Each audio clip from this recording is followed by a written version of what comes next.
You know, I can just start swiping for hours.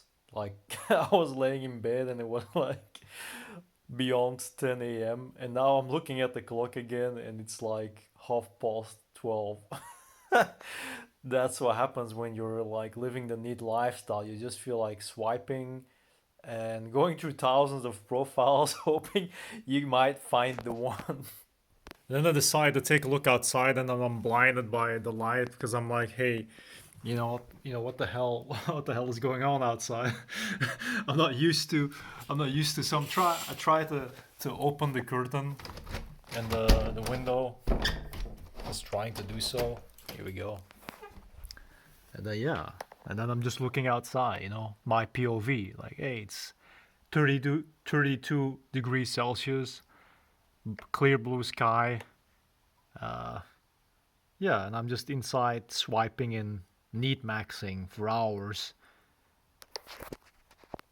And then I basically get tempted to play some PlayStation 2, be doing some retro gaming, and then I don't know which screen I gotta use because I've got a lot of Sony screens, different sizes and formats, and then I just want to keep it plain and simple and just play some Resident Evil 4, but then I die so many times that I just give up after a couple of hours.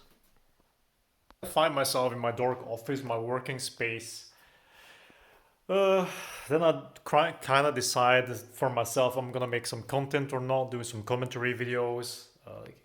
And the cat is basically just sleeping here on my chair, so I can't do that, because he doesn't like sharing if it comes to this type of stuff.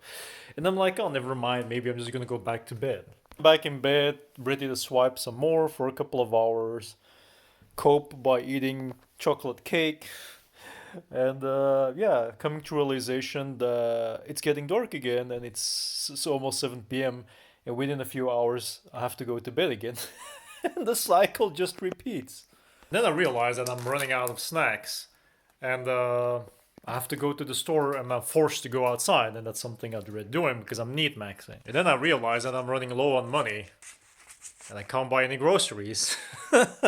So that's also a problem. Then I realize like I could go outside, but the problem with going outside is it's too warm, and I just have issues with that type of temperature.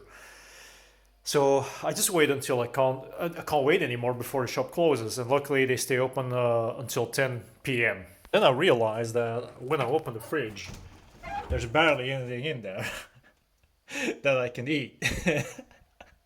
And it kind of forces me to go earlier anyways and go through the heat. Realize I'm at the verge of opening the door.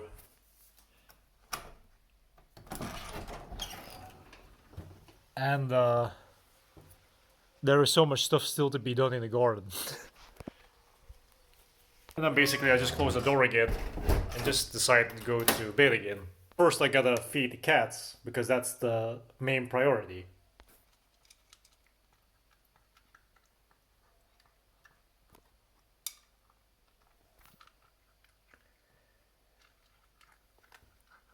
Once I've done that, I'm gonna go back to bed. I gotta count the money I still have.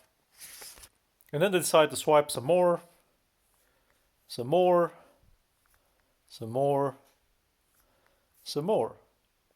I realize that most of the women that match with me, or most women that get presented on the app, are either from Kenya, the Philippines, or Latin America. I realize I really want to paint a place because I don't like the damn candy colors, but I don't have the money, so I can't buy any paint.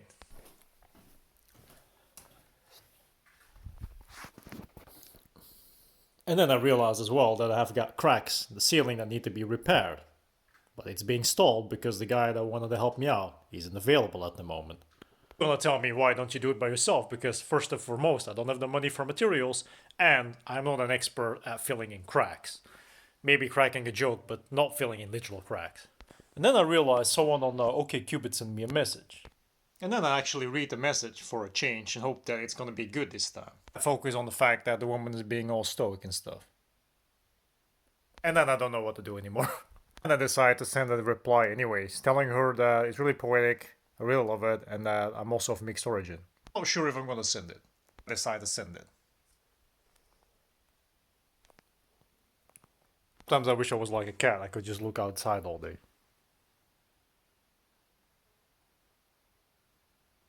But then again, I would not be able to eat all the food I want to eat. But then again, all the food I'm eating at this point isn't really that good for me anyways. So maybe it's better to be a cat. That's it. That's it. That's the neat lifestyle I'm living in Bulgaria by force. Still 10 more days before I can start working, so